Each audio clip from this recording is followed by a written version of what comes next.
Okay, we are back. Give me just a minute here and let's see if we can find Lawrence. Move a few things around here and let me tell Lawrence where to find me. He may not know to look on the right page. Let's see. Yep, maybe he does. Hello, Barry. Hello, Norma. I'm here. Let me find Lawrence, folks. Where's Lawrence?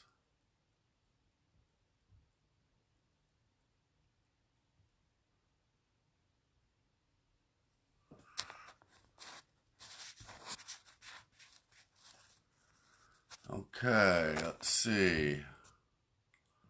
There's Lawrence. Let's see, you're there. Now, how do I get you in, Lawrence? Let's see. Bring Lawrence in on camera. I think we're going to get Lawrence in here.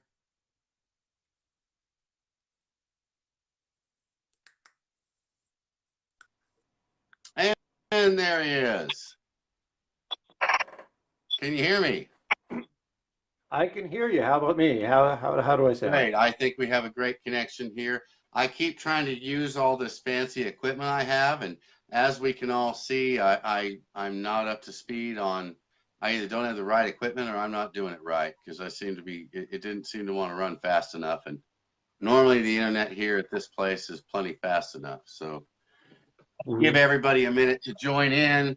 Since we did have to drop videos, let me see if I can share this one again, and we will fast recap. Let's see. Okay, there we go.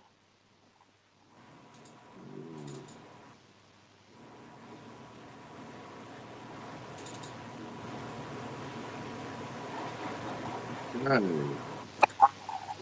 So, Lawrence, we had already talked about SB 162 already being passed, and now all the doctors being able to write recommendations. We were moving on to a federal bill you wanted to talk about that involved hemp, right? And the legalization That's of right. THC. Let's start over with that again because I know we were having some connection problems in case some people might have missed out on that. Yeah, this really has some major implications which I wanted to talk about. So many people are familiar with the 2018 Farm Bill, which legalized hemp production across the country, legalized CBD as well, allowed for interstate commerce of hemp. So people are aware of that. And so when you typically read the summaries of the Farm Bill, that's one of the things that's identified. What, however, I didn't notice in any of the summaries, and I only came across as I started to dig through the Farm Bill itself, is that it actually legalizes THC Now, when it's derived from hemp. you're saying on a federal level, they've accidentally legalized THC, but from hemp, not from medical marijuana. Right. I don't think it was accidental either. Think about it this way, that because hemp is defined as cannabis sativa with 0.3% THC by dry weight or lower, there's some THC in it. So they had to do something about the federal status of THC, because if THC was Schedule 1, end of story, that would still mean that hemp would contain a Schedule 1 drug and would be illegal. So what they had to do, and what they explicitly do, again, it's section 12619 of the Federal Farm Bill. It explicitly exempts THC when derived from hemp from Schedule 1. That's what it says. By inserting after tetrahydrocannabinols the following, except for tetrahydrocannabinols in hemp as defined by the Agricultural Marketing Act of 1946. So the 0.3% In other words, THC. without that, CBD wouldn't even be legal, is what you're saying. Not necessarily. If CBD, I don't believe, is listed as itself a scheduled drug in I the guess Controlled I'm Substances thinking, Act. well, I'm thinking of all the CBD that's out there that's 0.03 THC. Right, that's right. That's right. So basically, any THC whatsoever could be construed as federally illegal until this Farm Act, right? But the Farm Act now says so long as that THC is derived from what's defined as hemp, it's exempt from Schedule 1 status. Well, So that's a big deal. we're getting some legal argument from someone here, but we'll have to get their explanation later. Um, Well, now let me that person could look at let me ask you this, 126. Lawrence. Now, I heard there was a change recently, and that CBD can no longer be transported across state lines. Is that true? My understanding is that's not something that's in a federal bill, but I think that there's ongoing discussion with regards to the FDA as to if it is a food additive, if it's something in food, then the FDA maintains control over it, and there's that issue of its relationship to Epidiolex Schedule 5, Well, a Schedule the 5 way it drug. was explained to me was with the not that this was the reason, but uh, there was a new medication, a new synthetic CBD that's now on the market, and that's of course rolled out now. So in this new farm bill, you can no longer cross state lines with CBD, they can no longer sell it across state lines, leaving only Yeah. this pharmaceutical company to be able to take care of the Walmarts and the Walgreens and everywhere else where CBD is starting to pop up now. Yeah, I think it's a little different from that. First of all, it's not a synthetic CBD. It's actually hemp derived or cannabis derived CBD, the GW Pharma Epidiolex. Okay. But I believe that the position of the FDA is that it cannot be included as a food within food. It can't be a food product, part of food. That puts it under the purview of the FDA, and because of that, it can't cross state lines. If it, however, were not part of food, then it still could. And I believe that's the reason why CVS and others allow for ointments with CBD in it. I think that's the current opinion. But I don't believe it's a matter of law. I think it's just FDA policy. Okay, well, we'll have to check into that one too then. Um, But notice this, CBD and THC obviously are different. And so while Epidiolex, right, has a Schedule 5 status, and so effectively CBD is a Schedule 5 status, that's not the case with THC. THC is Schedule 1 unless it's derived from hemp. If it is derived from hemp, then it's no longer Schedule 1. And as such, it has no restriction on it. It could cross state lines hmm, because obviously the industrial hemp is crossing state lines. obviously. That is pretty crazy, So, isn't it? The way it's not to go down too much of a rabbit hole. We'll do it in a second, but I want to get back to that, the hemp crossing state lines. But go ahead and finish your thought. I think one really big implication of this has to do with employment. If an employee has to take a urine test and the urine tests positive for THC, that doesn't establish that they have in their system anything that is federally illegal, Now you're splitting hairs. right? I'm not splitting You hairs are splitting because there hairs. have been You're a lot of notorious for a splitting lot of hairs. people, a lot of people have been terminated. A lot of people have been terminated, right, from employment for having or just THC from a CBD product in their system. A lot of people only use some CBD product even before 788 was passed. They've used some CBD product that has trace THC and they tested positive for it and they were fired. And now what this bill does, what the federal hemp bill does, is it now says it is not illegal. It is not federally illegal to consume THC when derived from hemp.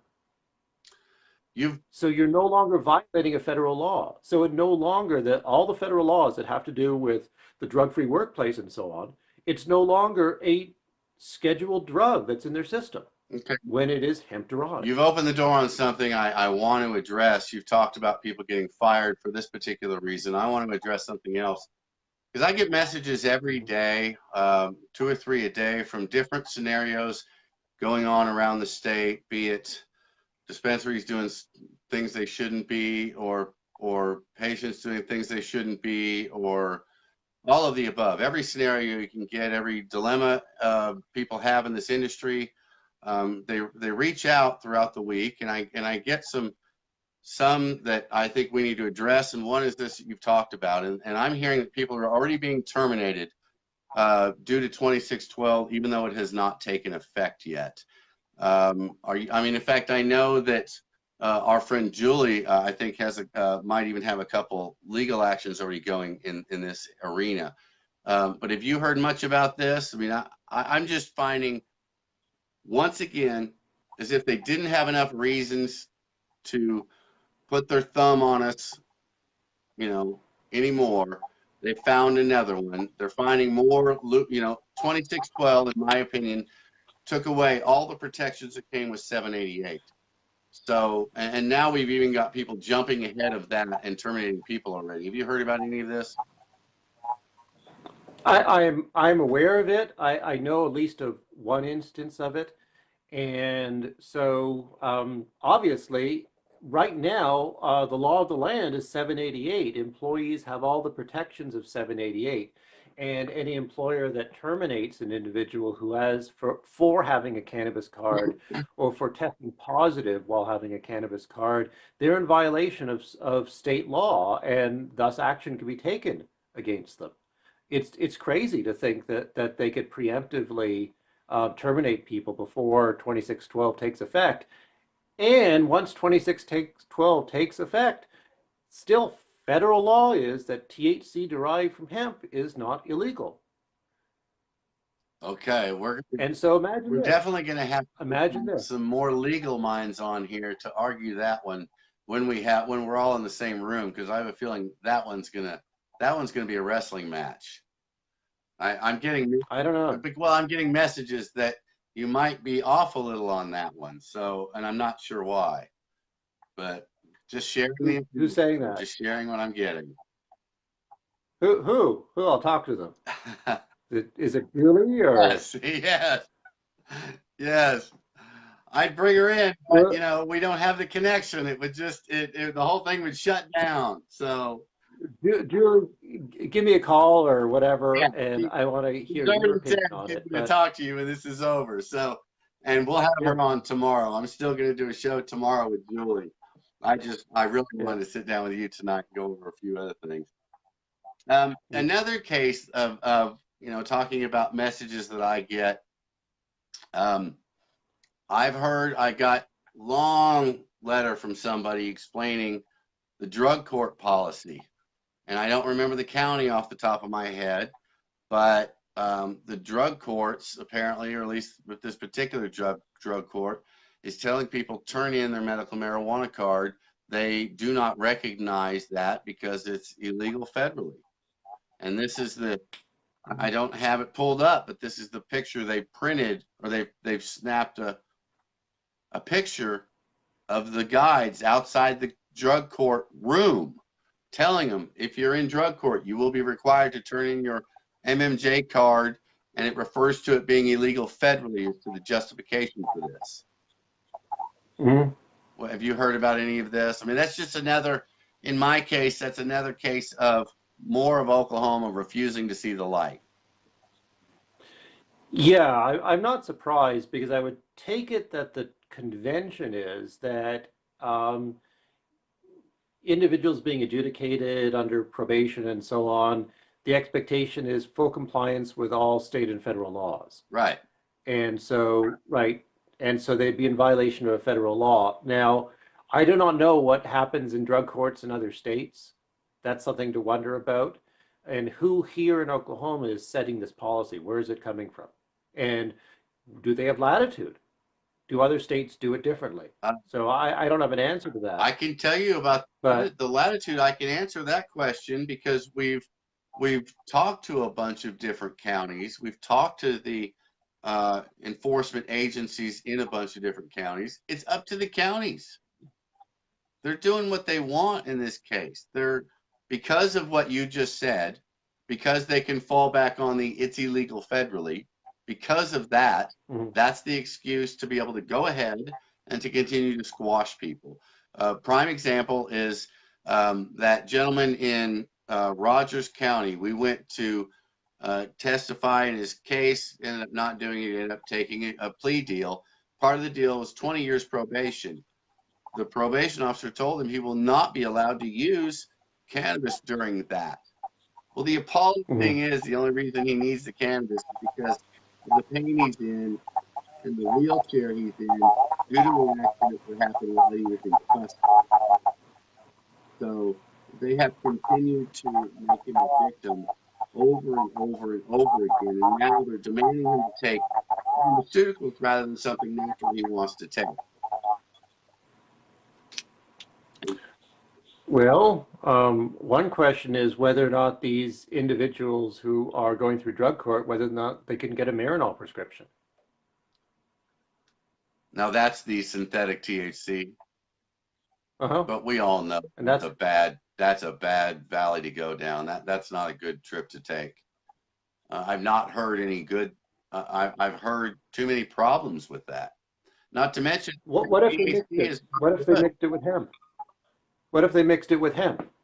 What if they mix the Marinol with hemp? Then you're getting everything else that's included in the cannabis. That's something to look at. Yeah, that's one thing to look at. Okay, I hope that person's watching and they think of that. I know their wife is on here quite a bit, advocating for them. Hopefully, she picks up on that. Um, Perhaps after the show, I'll reach out to them and suggest that. Dana McMurtry, if you're watching, I know you know them. It's the couple out in Claremore. You can reach out to them and let them know what Lawrence has just suggested about that. Just another alternative, a good one. So thank you for the idea there. Okay, well, let's see. What else you want to talk about? I noticed a string of people saying that there are sound problems. I don't know if that's with you or with me or with both of us. Uh-oh. But can somebody tell us where the sound problem's coming from?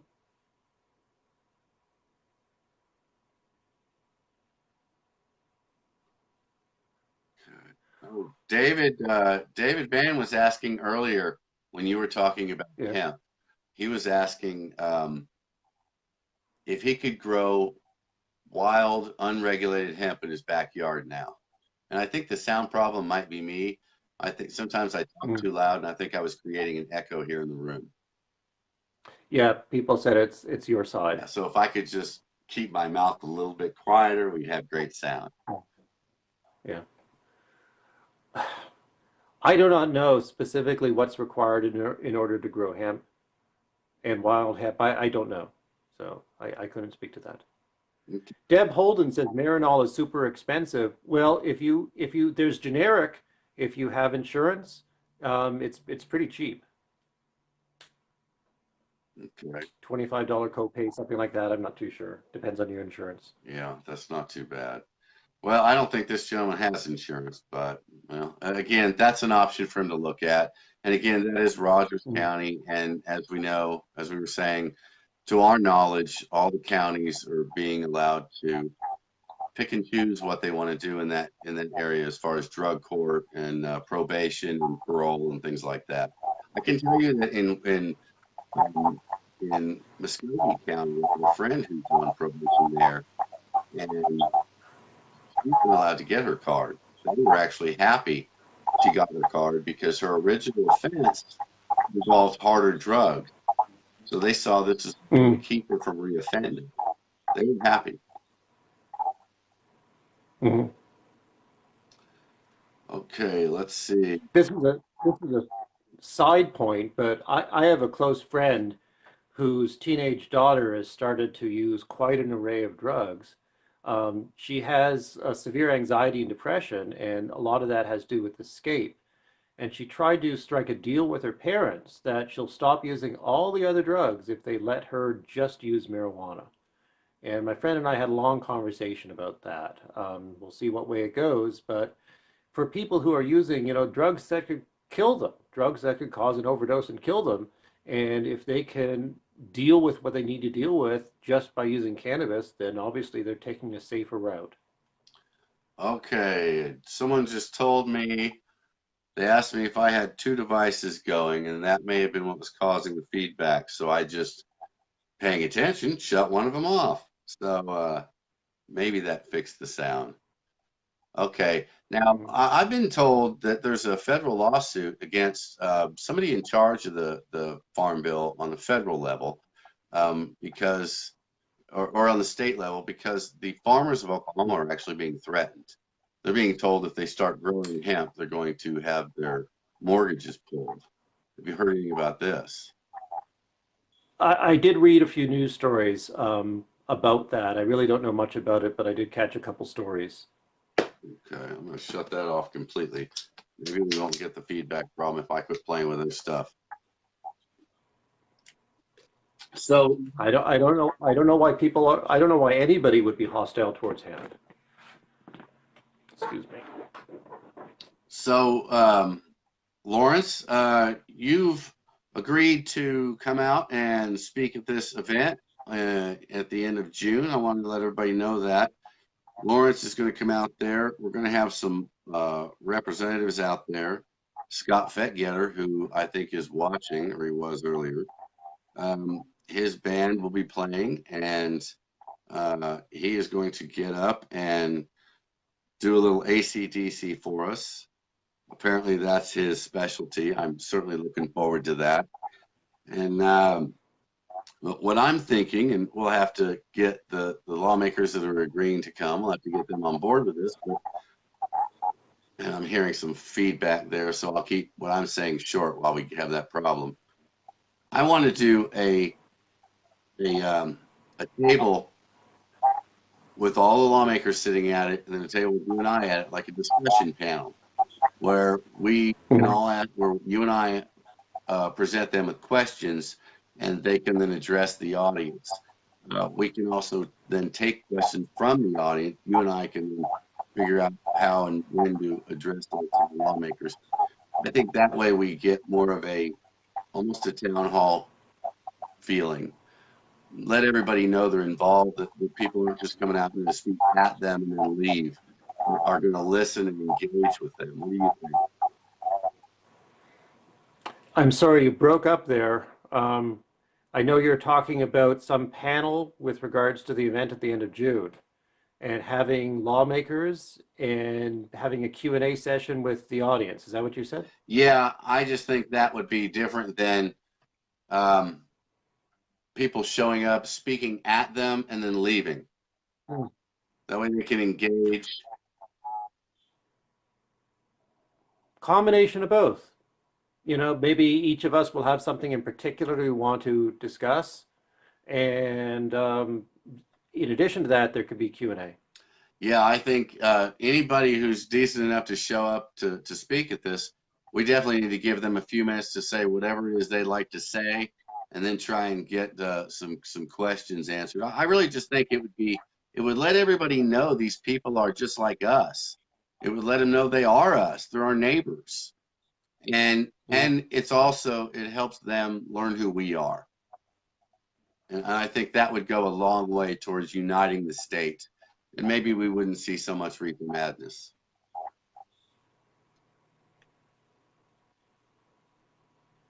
And and I realize it's a bit of a stretch, but I'm going to go ahead and throw it out there. I'm thinking Representative Fettgetter shows up to sing, Representative Eccles shows up to speak, a half a dozen or a dozen more representatives show up to commit to sit with us and talk with us. Perhaps we can get our own Governor Stitt to show up for a few minutes. Would that? Perhaps. Go ahead. Well, that would be wonderful. I was starting to think, since Representative Fettgetter is going to be playing music, we could have a legislator talent show. That would be a great idea. I'm sure. How many of them are good jugglers? I'm sure. I'm sure a lot of them play instruments. That we could get a lawmaker band, the representative. There you go. You even got a name for it. Just call them the representatives. They could, the legislators. The legislators. There you go. They could dance like New Kids on the Block or something. That'd be great, wouldn't it? A synchronized dance. Look, Stitt and the legislator. this event, we're working real hard to get some eco-friendly companies out there to make this Uh, about more than just cannabis.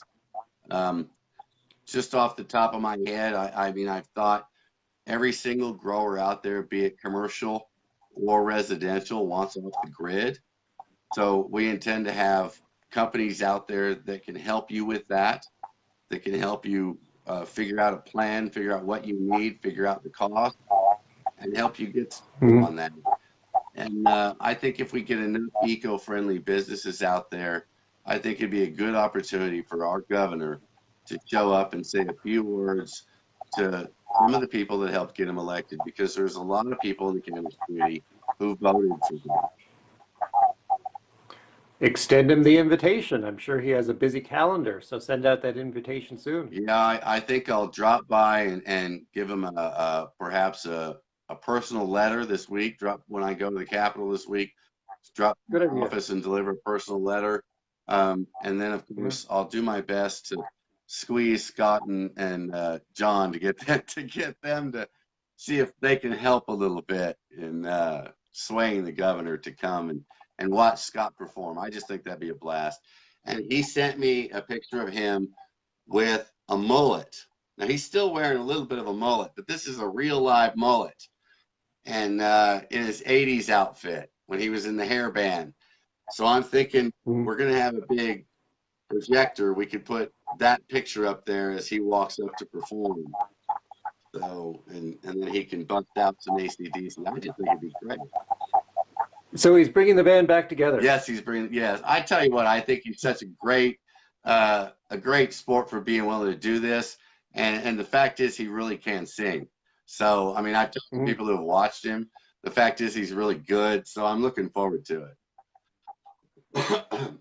I have a suggestion for your program. I don't know if you want me to mention it on air or off air. Oh, come on. You like to drop bombshells. Let's do it right here, Lawrence. That's what we're doing. How That's about why we didn't put any how speakers about up. how about the first sage of the Oklahoma Church of Cannabis? That's his title, first sage. The first sage.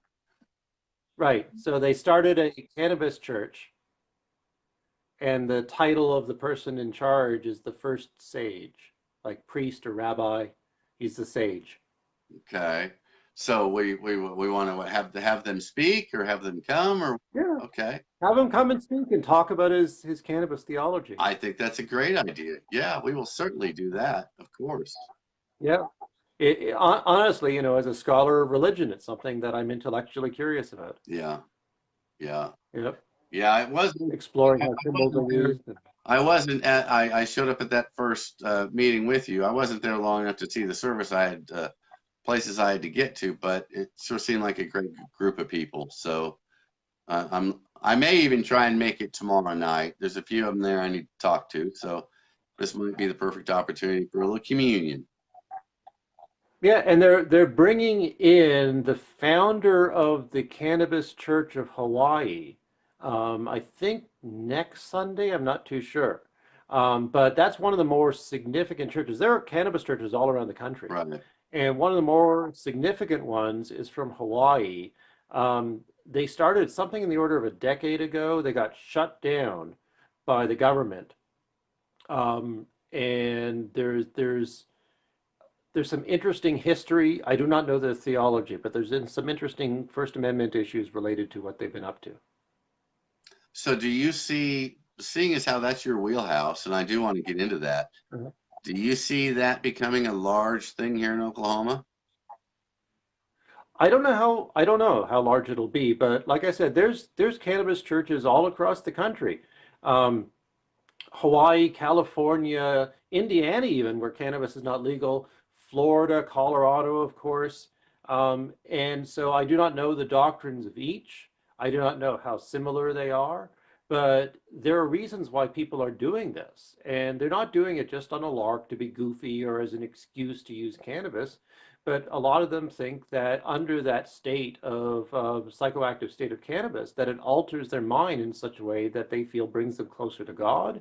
People also see God's will, God's grand plan, God's design of all nature expressed in the cannabis plant and its healing powers. So there's a lot of legitimate aspects of real theology that's informing this. Well, and the And reason why I ask you that everything you say is exactly what brings me to that question of, do you see that becoming a big thing here in Oklahoma? Because we have such a religious background here. We have a church on almost every corner. I think the only thing that compares to the number of churches is the number of dispensaries.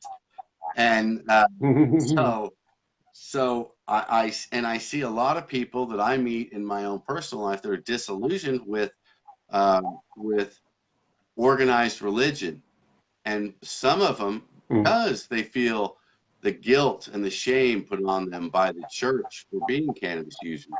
I know a lot of churches protested 788. A lot of churches put up vote no on their billboards as we rolled up to the election. So I'm just wondering, is there a large group of people that have remained out of the church and have remained quiet about their beliefs, looking for a home? And if this is laid out right, could this become that home? It could, and I interviewed the leaders of the Church of Cannabis in Colorado, and discussing with them what their vision was and so forth. And one of the things that they really emphasized was that they felt that there's a lot of people who have the need for a church-like community, something that they could go to once a week to commune with other people, to feel inspired, to listen to a sermon, and um, that experience provided, going to that church was what they felt made up for the absence. They might have been churchgoers when they were younger, and they just didn't connect with traditional Christianity, but they still felt the need for the experience and for the community. And so likewise here, there are people who might have left the church from their youth and are looking for a similar sort of community. Um, and I wonder in terms of how large it can get. Well, take, for example, say the Universalist Church here in Oklahoma. Certainly it's not nearly as big as, say, Baptists, but there are a few Universalist churches around, and, maybe the Cannabis Church could be kind of on par with them. That could be interesting. I'm looking forward to seeing that roll out. That might be what gets me back in the building. Well, I'm happy to see it. I was concerned when I first heard about it, as you said, about how it would roll out, if it would just be a joke. And I've met the people, and it's not. It's really not. So I'm pleased to see that, and I hope that they can build their congregation to great numbers. I see a comment from David Vaughn asking us to talk more about 162. 162. David, we talked about that at the beginning. That is SB 162, allowing any doctor in good standing in the state of Oklahoma with the state of Oklahoma to write medical marijuana recommendations. We believe, or I believe, I think Lawrence does too, that this is really going to open it up. I think it's the biggest game changer so far for the patients, because I think the price only has one way to go, and it's not up. So I think that's a good thing. Lawrence, I'm sure you think it's a good thing too, but maybe not necessarily the big as I think it is. Is that about right? Yeah, I think that, I'm guessing we've probably seen something in the order of two-thirds, between half and two-thirds of all those interested in enrolling in the medical marijuana program having already enrolled. So the rate of enrollment, I think, is not going to be quite as great over the next year as it has been over this year. And so while this is going to give access to people who probably have had trouble getting access, rural folks, people with low income, I think it's going to be exceptionally good for them. And the other thing about it that I really think matters a lot is it brings cannabis, it integrates it into the program of care of one's primary care doctor. So if one's primary care doctor is now allowed to start writing those recommendations, then it's part of the same continuity of care with regards to all the other treatments you're receiving. Yeah, and for those of you on disability, what that means is it can be paid for with your standard visit to your doctor by your Medicare, provided your doctor doesn't write up some special letter saying that's what the visit was, all the visit was about. So it could save everybody a lot of. And I noticed that David Vaughn is saying something about 14 business days. So um, I think his point is that the OMMA will now be given not 14 calendar days, but 14 business days to process Was that a application. too? Um, I assume so. I don't remember that, but he's mentioning it, so I think that's his point, yes. We'll have to go back and that it switches from calendar days to business days. I remember that specifically it was, I thought it was only about the doctors, and then wasn't that about the grams to ounces, or was that another one? Yeah, 162 also has 10 pounds for the test batch size. It was the batch limit, the 10 pounds. Yeah. Has to be tested. That's flour, has to be tested, at least one test for every 10 pounds. I imagine concentrates is once for every batch, I would assume, but I don't know. David's saying it's in 162. Okay. All right, David. We will take your word for that. David, I want to get you on the show soon. So let me know when you're in the city again. I'll be here until Tuesday. Maybe we can do something Monday. I'm also going to reach out to Mark Woodward from the LBNBD. He has been on a couple times. He said he'll be happy to come on again. I'll probably get him on this week also. Let's see, what else? I can think of about a million things to talk about, then I forget about them when we get on camera. So what's next on your mind? Oh, I know one. I know one. I got one. SB 31. SB 31 has the caregiver language in it. For everybody wondering about the caregiver language, it's an amendment on SB 31. It still allows for 5 for the maximum number you can grow for. You can care for as many as you need to, which means you can buy, deliver, whatever, but you can only grow for up to 5. Go ahead, Lauren. I've not looked at that amendment language. 31, when I saw it, was just the conversion of grams to ounces. And 2612 spoke to one issue that I was concerned about, which is where patients could grow. And if I recall, it said on their own property or any property where they have the written approval of the property owner. So one of the issues that we had discussed some months ago was whether or not the caregiver would be able to grow for all 5 of their patients at the same location. And 2612 makes that possible, but I've not seen the language in 31 yet, so I don't know what it says. Yeah, and I went back and checked again yesterday on my drive to Bartlesville. No, I wasn't reading and driving. I wasn't alone. So my passenger checked on the way to Bartlesville, and we found the amendment. Also, last week when I was at the Capitol, I went and talked to Kay, floor leader John Eccles' assistant, Kay. She looked it up. She found it. She said she couldn't figure out why you couldn't find it on there, but that it was in there, that it had gone through already. Or no, I'll have to look. I'm sorry. It was not Kay. It was Scott Fettgetter's assistant, the one who actually helped run the amendment. So, and she verified while I was standing there that it had already been signed. It was already done. So that's it now. We've got the caregiver language we wanted. It's the caregiver language you and I put together. So I'm really happy with that part. Really happy with that part. That's great. Another bill we can address, one you like to mention, the Soprano bill. Remind us about the Soprano bill. So, what is it? Senate Bill 882 requires all medical marijuana businesses to contract with one of 10 state licensed waste companies.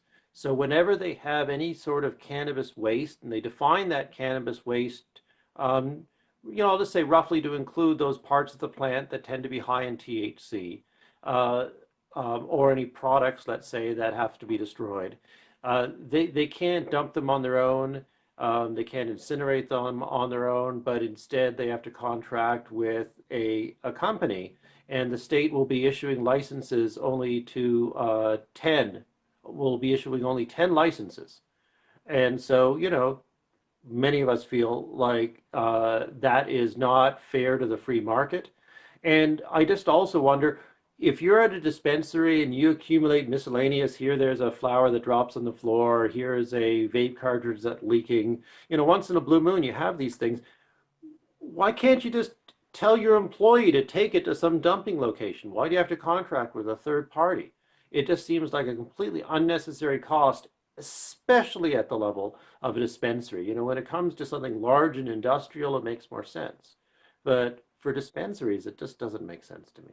You know, do you know what's left on that as far as what's actual product? I know seeds and stems, leaves have been removed. As I think you may have said it, the only thing left is actual THC flower. So the bud, Or yeah, the flower, the sugar leaves, I believe, and they didn't mention stalks. They didn't explicitly exclude stalks. They excluded stems, but not stalks. sorry about that. The dog walked in, opened the door. Oh, just getting all the sound from the rest of the house.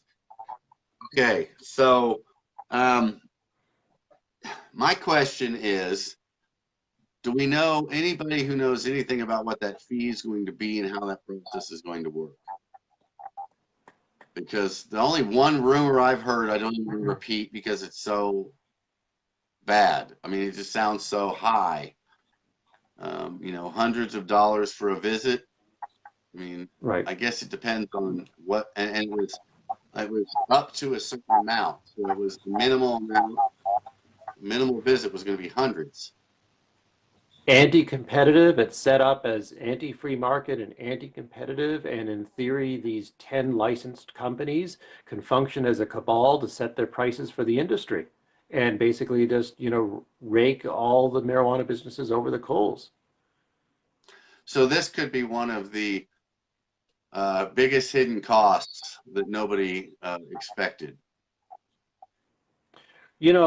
Just another thing to wonder about if the prices are unreasonable, then what will the cannabis companies be doing to avoid having to make those payments? To avoid having to spend $500 for one of these waste disposal companies to come out with a little paper bag to collect, the flour, the gram of flour that dropped on the floor, right? They're just not going to declare losses, at least smaller companies. And what are larger companies going to do? If it's cost prohibitive, then that's just going to encourage diversion. So I just don't, I just think that this is a terrible idea. I was trying to figure out how they were going to do it, because why would you not just keep gathering until you had enough to make it worth paying whatever the fee is? And but then I'm betting that it's going to be tied to your monthly report, and I'm betting that you have to do it monthly. I'm betting you can't allow it to sit till the next month or for 6 months.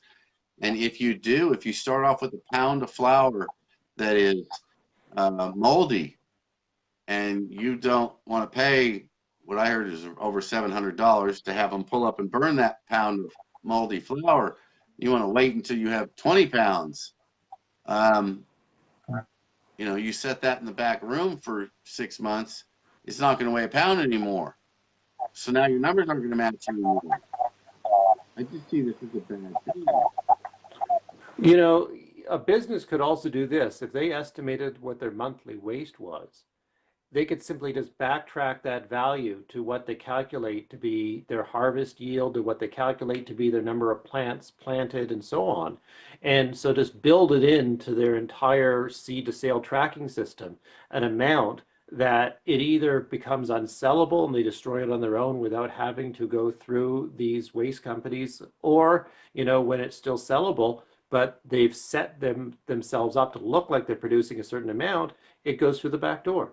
It becomes diverted. So if the whole point of this waste plan is to prevent diversion, it doesn't. It simply just changes the mechanism for diversion.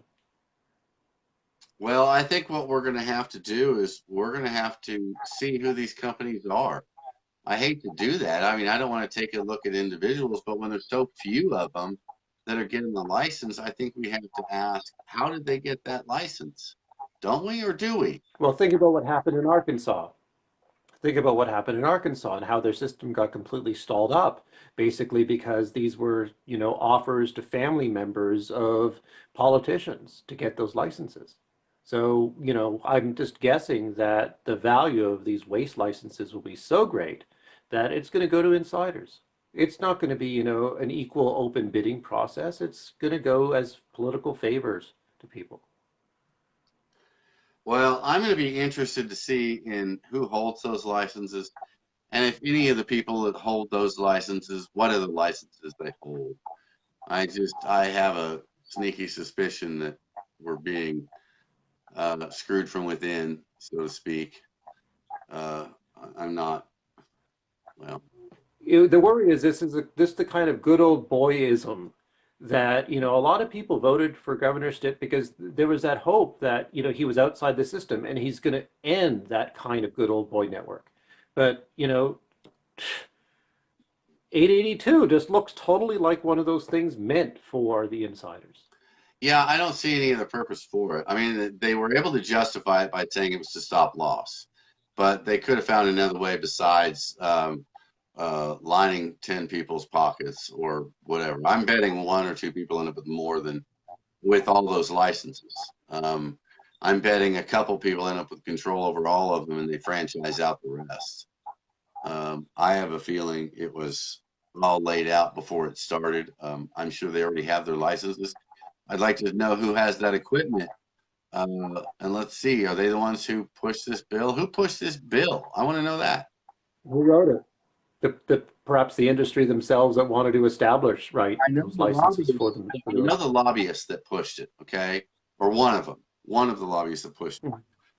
And he's not necessarily a cannabis lobbyist. It's not somebody anybody on here would know. Um, and we know Scott Fettgetter got a hold of the bill and he helped move the bill through. He also improved the bill because the bill was considerably worse. And as he pointed out, sometimes you get a hold of a bill not because you like it, but because you want to control it. Um, Yeah. so it could be worse, and we thank Scott for not being worse. But I still want to know where it started. And one thing is, let's be sure that we pay attention to this because as these licenses are offered, let's make sure that people find out who's receiving these licenses and keep an eye on whether or not our worries are realized or whether or not this ends up working out more fairly than we fear it might not. Yeah, I really think that for the first time in state history, we have a group of people, the cannabis community, paying attention to government in a way they never did. I think that whoever those people are that got those licenses better be on the up and up because I get a feeling that they're getting ready to be examined. Eternal vigilance is the cost of liberty. There you go. There you go. Lawrence, always with the big statements. And on that, one of the reasons why I wanted you to come on, and we talked about this last week when you made what I thought was a pretty bold statement. And I want to hear more bold statements. I like bold statements. We talked about what your particular field of expertise is, and I said I'd like you to come on and give us on a regular basis and give us um, your view on this from a different perspective, from from your schooling, from your education, a different perspective. And last time you said, well, I don't want to put words in your mouth, but you made reference to the Holocaust. So I'm just going to ask you to explain that to everybody. One thing I said was that I imagine that generations from now, 50, 100 years from now, people are going to look back to the so-called war on drugs and see it as just an abomination, see it as one of the historically most atrocious missteps of the modern world. And so, while it doesn't quite have the same sort of image of the Holocaust where a particular people were rounded up and systematically murdered, instead, what we still have is an ideology. And so I think that what's often not recognized is that the war on drugs is about ideology. It's about how much control people can have over their bodies. It's whether or not it's acceptable to alter your consciousness through chemicals. And so, there's been thousands of years of the use of psychoactives for religious purposes, for reflection, right? For meditation, for wisdom, for learning. There are, mushrooms, there are cacti, there are plants of all different sorts all around the world that, for all of recorded history, have been used for one sort or another of enlightenment or religious experiences. And all of a sudden, we have banned all of these things and we've declared all of them to be illegal.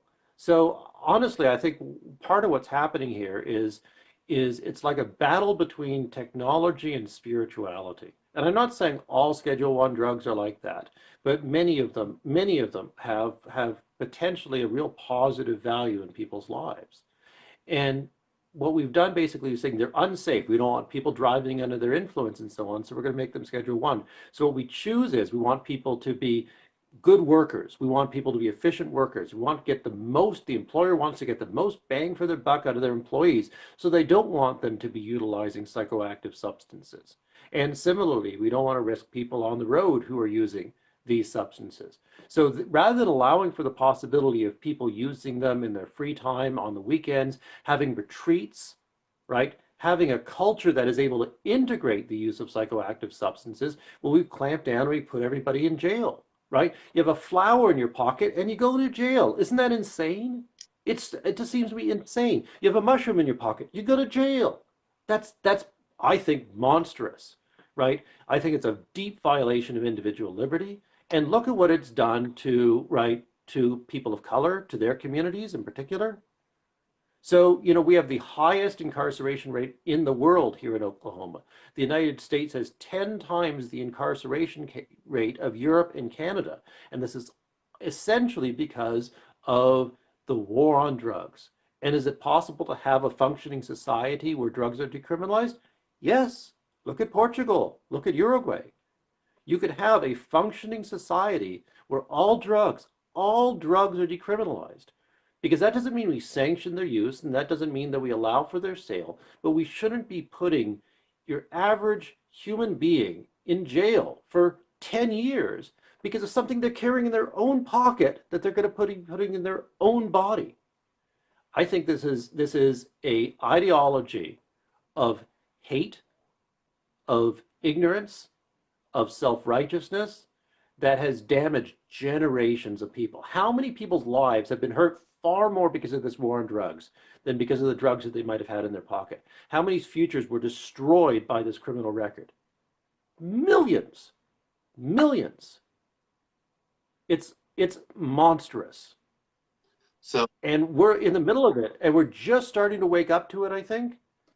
But again, 50 to 100 years from now, when they look back and they realize how many millions of people were put in jail for simply something that they had in their pocket that they were going to use for themselves, and the destruction of communities, we're going to look back and be ashamed. so that's why you said it. We would look back and Yeah. it'd be looked at like the Holocaust. Because it's a systematic attempt to destroy people because of an ideology. It's not a group of, it's not the Jews, it's not a religious or ethnic group, but it's a war against a certain worldview that is they find unacceptable. Now, see, It's a war against people who are simply just trying to, be it address medical needs, address spiritual needs, or maybe they just need some personal escape time. And none of that should be a reason to go to jail. that we're finding that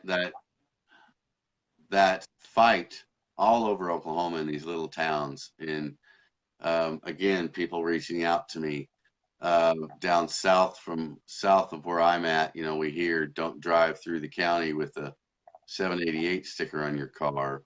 We've heard about the person who got arrested, who had the commercial grow license, but they took her in for the magic butter machine and a bunch of other stuff.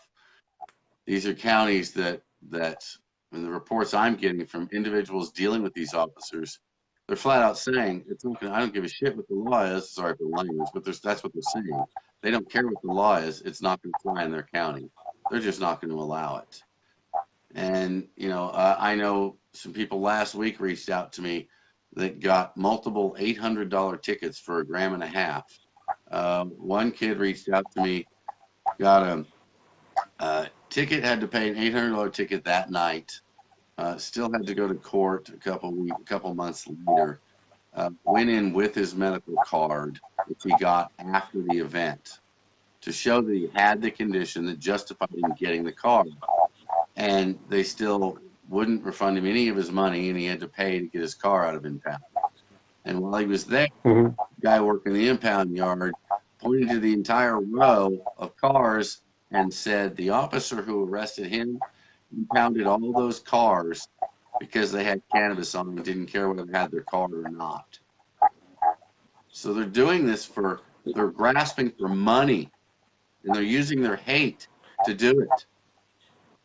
And the Supreme Court has recently ruled, right, that asset forfeiture is unconstitutional. Now, of course, we're talking about impound costs and so on, but still, that could be considered excessive fines. Same basis, right, as the ruling against asset forfeiture. And I think one way or another, the abuse of law is un-American, right? If we're supposed to be a nation of laws, we're supposed to be governed by the rule of law, then, we should not be abusing that for control. And so I just feel like, any police force that's abusing the law for their own gain is acting in an un-American way. Well, unfortunately, we have a lot of those going on all over Oklahoma. I mean, I'm starting to think we need to take the show on the road, and I've said that before, and I don't mean to go to patient drives.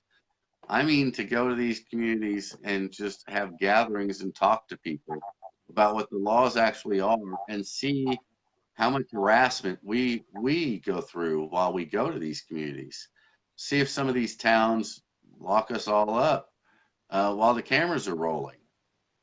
See how many people in these counties are too afraid to talk. I often think about the United States as a third world country with a first world country sitting on top of it, right? The gap between rich and poor, and the extent of tyranny, right, in certain rural counties. We may as well be in Uganda in some of these places. Not to get sidetracked, but Fet Getter was just responding that David can grow hemp 6 mature and 6 immature with his cannabis card. So that's one way he can grow hemp. That would work. That's another way. Yeah. We'll find a way. Thank you, Scott. That's actually useful information. I appreciate that.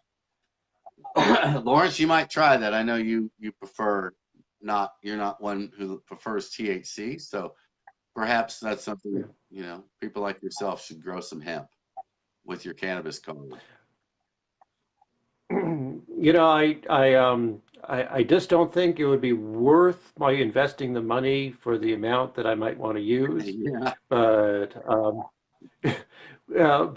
as you know, I'm not somebody who appreciates psychoactive effects. It's just no, it doesn't work for me. Doesn't quite fit into your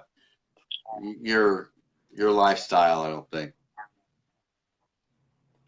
So speaking of your lifestyle, how do you like your new job? You've been there a few days now? Well, not been there. You've always Well, I've been at this job, sort of my current job, for 21 years, and this is something that gets added onto it.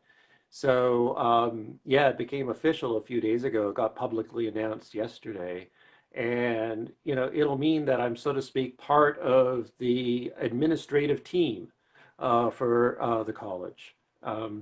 And so I'll have new things to learn. I'll have to learn about budgeting, and I'll have to learn about, scheduling, and I'll have to be people's bosses, So those may be parts of it that I won't be so thrilled by, but creating a program, right? creating something that I have a vision for. And, they offered me the job.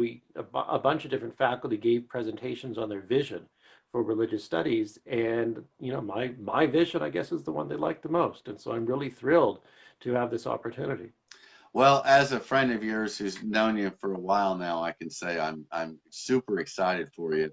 I've watched you in your current job get a little frustrated and a little bored.